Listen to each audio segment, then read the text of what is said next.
So, hello everyone. I'm not very comfortable talking to a screen, so I will make it short and sweet, I hope.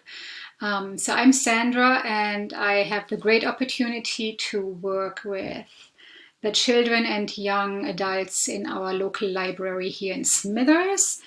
I consider it actually quite a privilege to work with the young people in our community. I also volunteer for Special Olympics and spend an amazing time with that population as well.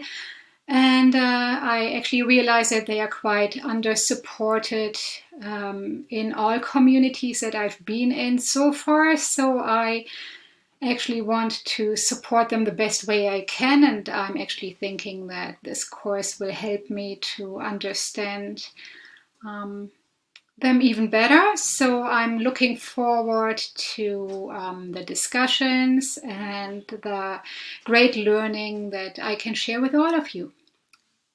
Okay, bye.